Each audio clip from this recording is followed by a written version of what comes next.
तो किसी ने कहीं से पैसे लाने में बड़ी दिक्कत हो रही है, हमारे पकड़े नहीं गए।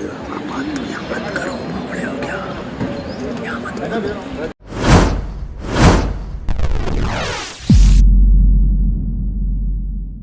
रामदेव ने कैसे कमाए 50,000 करोड़। अंबानी भी हो गया हैरान। अपने पास कपूर लौंग की पुड़िया रखो तो ऑक्सीजन की कमी नहीं होगी। रोजाना 2 चम्मच डाबर का च्यवनप्राश खाओ तो महामारी से बचाव होगा। और कोरोनिल किट, इसका सेवन कर लिया तो फिर महामारी होगी नहीं। इस तरह के कई मैसेज कहीं न कहीं से घूम फिर कर आपके पास जरूर आ ही होंगे। अगर नहीं भी आए हैं तो ओमिक्रॉन के बढ़ते खतरे को देखते हुए अब जरूर आ जाएंगे। अगर आपने इन मैसेजेस को सच माना तो यकीन मानिए आप सच में बहुत मासूम हैं। इस तरह के हजारों दावे सोशल मीडिया प्लेटफॉर्म्स पर लंबे वक्त से शेयर किए जा रहे हैं, जिनका मेडिकल साइंस में कोई ठोस आधार नहीं है। हैरान करने वाली बात यह है कि इस तरह का भ्रम फैलाने में सरकार, बिजनेसमैन, पॉलिटिशियन और मीडिया की भूमिका रही है। मार्केटिंग के लिए इससे ज्यादा अब और क्या चाहिए। अब महामारी से बचाव हो या ना हो, हाँ इतना जरूर है कि ऐसे दावों से कुछ लोगों को गजब का फायदा जरूर हुआ है। अब योग गुरु स्वामी रामदेव जी को ही ले लीजिए, जिनकी कंपनी पतंजलि की कमाई हर साल नए रिकॉर्ड बनाती जा रही है। आज पतंजलि का साम्राज्य इतना विशाल हो चुका है जिसे देखकर अंबानी, अडानी जैसे बड़े कॉर्पोरेट घराने भी हैरान हैं। जून 2020 की बात है। भारत में महामारी के वायरस ने अपना पैर पसारना शुरू किया। तभी योग गुरु रामदेव की कंपनी पतंजलि आयुर्वेद ने कोरोना के इलाज के लिए कोरोनिल और क्योर नाम की 2 दवाएं लॉन्च कर दी, और वो भी महामारी की वैक्सीन आने से पहले ही। और इसे बता दिया महामारी का श्योर शॉट इलाज। कई जगहों पर यहाँ तक कि मीडिया हाउसेस ने भी इसे महामारी पर बड़ी जीत बताया। लॉन्चिंग के वक्त दावा किया गया कि कोरोनिल टैबलेट और श्वसारी वटी का क्लिनिकल ट्रायल भी हुआ है, और इससे 280 महामारी के मरीज ठीक भी हो गए। बस क्या था, लोगों ने कोरोनिल को हाथों हाथ ले लिया। लेकिन रामदेव की दवा लॉन्चिंग के बाद भारत सरकार के आयुष मंत्रालय ने साफ कर दिया कि उन्हें ऐसी किसी दवा के बारे में नहीं पता, इसीलिए इसकी बिक्री ना की जाए। हालांकि इसके बाद पतंजलि के सीईओ आचार्य बालकृष्ण ने कम्युनिकेशन गैप का हवाला देते हुए विवाद पर पर्दा डालने की कोशिश की। बालकृष्ण ने कहा कि कोरोनिल इलाज नहीं, कोरोना की रोकथाम के लिए है। यानी कि पतंजलि ने यू टर्न मार दिया मौके के हिसाब से और कोरोनिल को इम्यूनिटी बूस्टर बता डाला। फिर इसका नाम बदलकर दिव्य श्वसारी कोरोनिल किट रखा गया।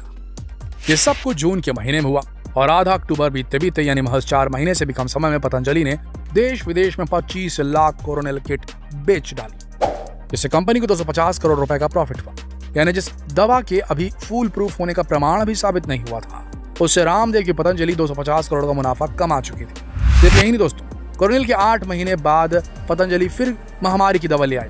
हालांकि WHO ने इसे दवा ही नहीं माना। दरअसल कोरोनिल पर उठे विवाद और उसकी बिक्री पर लगी रोक के बीच देश में महामारी की पहली लहर आ गई। हर तरफ हाहाकार मच गया। फिर 2020 बीत गया और नया साल भी आ गया। कोरोनिल वाली घटना के करीब 8 महीने बाद पतंजलि ने तत्कालीन केंद्रीय स्वास्थ्य मंत्री डॉक्टर हर्षवर्धन और केंद्रीय मंत्री नितिन गडकरी की मौजूदगी में कोरोना की पहली दवा लॉन्च कर दी। 19 फरवरी को हुए इस कार्यक्रम में यह दावा दोहराया गया कि कोरोनिल जो है वो महामारी से बचाव और उसका इलाज कर सकती है। एक बड़े न्यूज चैनल के एडिटर इन चीफ ने तो इसे लेकर एक ट्वीट भी कर डाला कि इस दवा को वर्ल्ड हेल्थ ऑर्गेनाइजेशन यानी कि WHO ने भी स्वीकार कर लिया है। हालांकि इसके बाद WHO ने ट्वीट कर कहा कि कोरोना के लिए किसी देसी दवा के प्रभाव को लेकर संस्था ने कोई सर्टिफिकेट नहीं दिया है, क्योंकि उन्होंने ऐसी किसी दवा का टेस्ट ही नहीं किया है। उधर इस कार्यक्रम में तत्कालीन केंद्रीय स्वास्थ्य मंत्री डॉक्टर हर्षवर्धन के जाने पर भारत में डॉक्टरों की सबसे बड़ी संस्था इंडियन मेडिकल एसोसिएशन ने कड़ी आलोचना की। बाबा रामदेव की ओर से महामारी की दवा की लॉन्चिंग के कार्यक्रम में जाने पर IMA ने स्वास्थ्य मंत्री से विधिवत जवाब भी मांगा।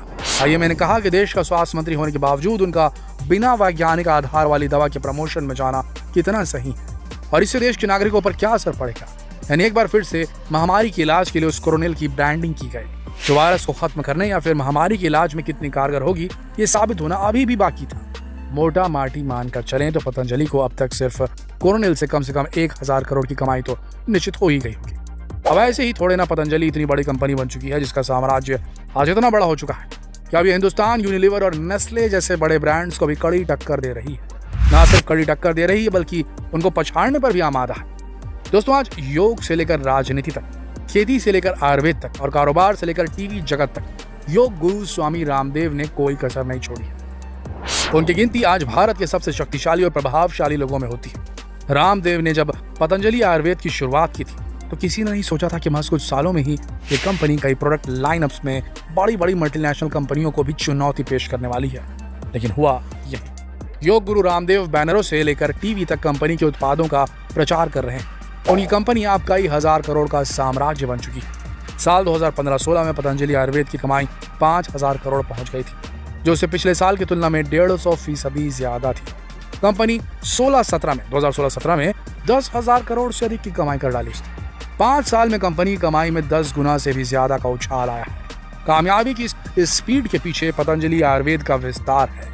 कंपनी देश के कई राज्यों में नए प्लांट और फूड पार्क बना रही है और अब साल 2022 तक इसकी कमाई को 2 लाख करोड़ तक ले जाने का प्लान है। वैसे पतंजलि की ग्रोथ रेट को देखते हुए ये कहीं से भी नामुमकिन नहीं लग रहा दोस्तों।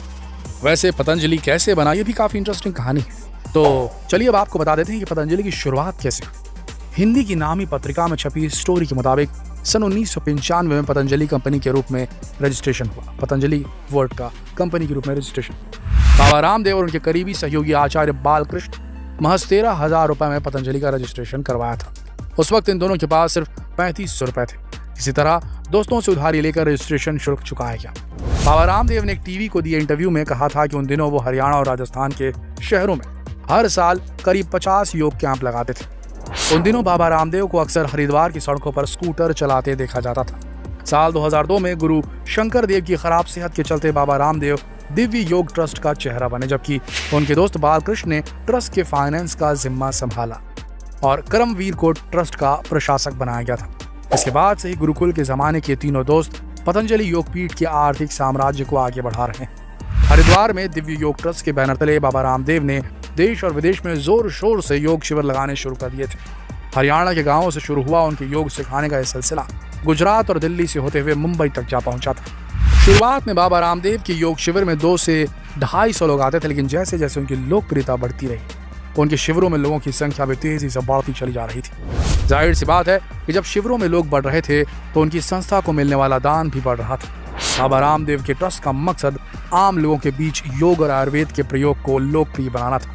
खुद बाबा रामदेव भी बताते हैं कि पहली बार उनको जो 50,000 रुपए का दान मिला था, उसी से उन्होंने आयुर्वेदिक जड़ी बूटियों का कारोबार शुरू किया था, जो आज हजारों करोड़ों रुपए तक पहुंच चुका है। साल 1995 में दिव्य योग ट्रस्ट, साल 2006 में दूसरा पतंजलि योगपीठ ट्रस्ट बना और तीसरा भारत स्वाभिमान ट्रस्ट बनाया गया। बाबा रामदेव के एक के बाद एक अपने ट्रस्ट बनाते चले गए और इसी के साथ तेजी से इस सन्यासी का आर्थिक साम्राज्य भी फैलता चला गया। बाबा फिर FMCG गुड्स के मार्केट में आ गए। पतंजलि घरों में इस्तेमाल होने वाले सामान बनाने लगी। लोगों ने बाबा के प्रोडक्ट्स को हाथों हाथ लिया।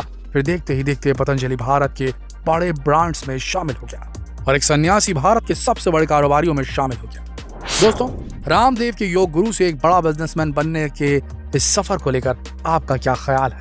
कमेंट करके जरूर बताइएगा और जितना हो सके ये सवाल दूसरों से पूछने के लिए, उनकी प्रतिक्रिया पाने के लिए इस वीडियो को शेयर करें फेसबुक पर, व्हाट्सएप पर, यूट्यूब पर। कल फिर मिलेंगे एक और रोचक जानकारी के साथ। तब तक के लिए आप सबका इस वीडियो के अंत तक बने रहने के लिए दिल से धन्यवाद।